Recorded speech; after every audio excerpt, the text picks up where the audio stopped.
It all began in Kirkwall, the fall of Knight Commander Meredith, the Kunari Uprising, and of course, the Chantry's destruction and the onset of Mage rebellion.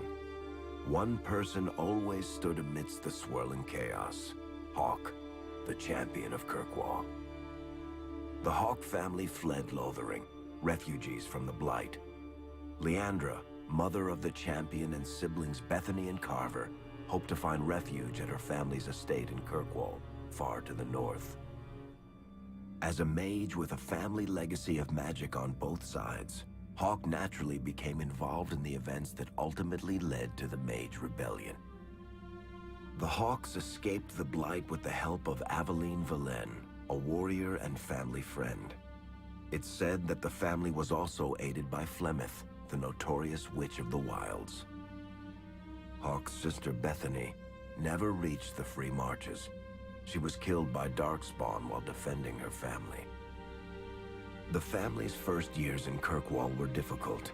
Leandra's brother Gamlin had lost the family fortune. The Hawkes lived in poverty, forced to indenture themselves in return for entrance to the city. To pay off the debt, Hawke was forced to work for a band of mercenaries. All the while, Hawke and Carver did their best to hide Hawke's magic from the Templars. Opportunity eventually struck in the form of a dwarf named Bartrand Tethras, who was planning an expedition to the Deep Roads. It was a long shot, but with gold gained from the expedition, Hawke could free the family from its criminal creditors and further Templar scrutiny. Hawke met a rogue Grey Warden named Anders, who possessed detailed maps of the Deep Roads. These maps were crucial to the expedition's success. Once Hawke obtained them, everything else fell quickly into place. Carver joined Hawke on the expedition.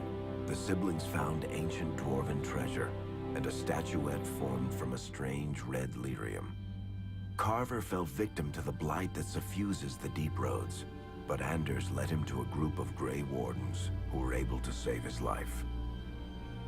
The gold Hawke recovered from the Deep Roads brought back Leandra's stately childhood home in Hightown. The Hawkes had barely settled into their new home when Leandra was murdered. A deeply sinister and twisted killing. Hawke hunted down Quentin, the blood mage responsible, but could not prevent Leandra's death. Leandra's tragic death was part of a critical problem facing Kirkwall. Rising tension between the city's mages, who felt increasingly oppressed, and Templars, who grew increasingly suspicious of their activities. Adding to the strain, a large contingent of Kunari had also established themselves in Kirkwall, much to the growing discomfort of the city's rulers. After their dreadnought was shipwrecked many years before, a group of stranded Kunari were allowed to remain in a cordoned-off area in Lowtown. As time passed, the Kunari made no effort to return home, and offered no explanation about why they remained. Tensions rose to a breaking point. Revered Mother Patrice, convinced the Kunari were a threat to the Chantry's faith, incited violence between the Kunari and the Kirkwall populace. Fearing trouble, Hawke supported Patrice's schemes to drive the Kunari from Kirkwall. Patrice's ultimate act was to orchestrate the murder of Viscount Dumar's son, Seamus, a recent convert to the Qun, and blamed the death on the Kunari. After Seamus was murdered, the Arashok of the Kunari group lost patience with the humans of Kirkwall. They would now submit to the Qun or die. The Kunari struck hard and fast. They took the palace in Hightown and beheaded the Viscount to immediately quash any resistance. Aided by Knight Commander Meredith and First Enchanter Orsino, Hawke reached the palace and stood toe-to-toe with the fearsome Kunari leader. Hawke fought the Kunari leader. The fierce battle resulted in the Arashok's death and the liberation of Kirkwall from its brief occupation. The Kunari quickly withdrew from the city entirely.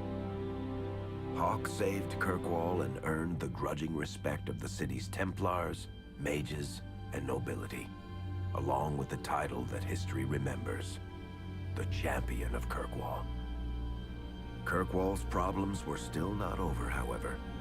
After Viscount Dumar's death, Knight Commander Meredith took power and blocked all attempts to appoint a new Viscount. Under Meredith's command, the Templars tightened their grip on the Mages, planning to suppress what Meredith saw as a growing rebellion.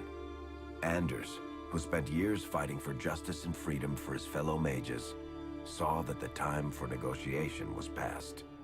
He destroyed Kirkwall's chantry, killing hundreds, including Grand Cleric Elthina.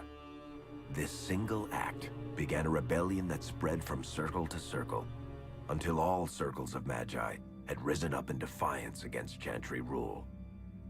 Though Anders had done the unforgivable, something stayed the champion's hand.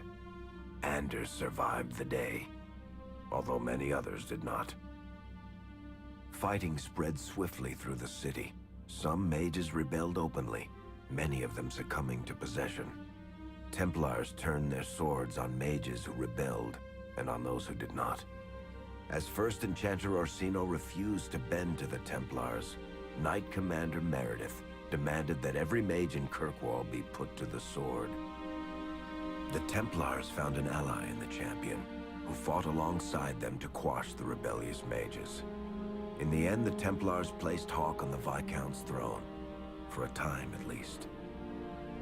The battle proved one thing: Knight Commander Meredith had gone mad. Hawke saw the truth of it when Meredith unsheathed her sword, and the red lyrium idol from the deep roads was embedded within it.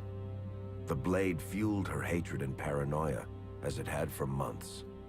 After a horrific battle, the red lyrium of the Knight Commander's sword consumed her as she died. Meredith became a statue, her face a frozen mask of horror. Little is known of the champion since that final battle. However, Hawke's story lives on in legend and song. Memories of the indelible changes the champion of Kirkwall brought to the face of Thedas.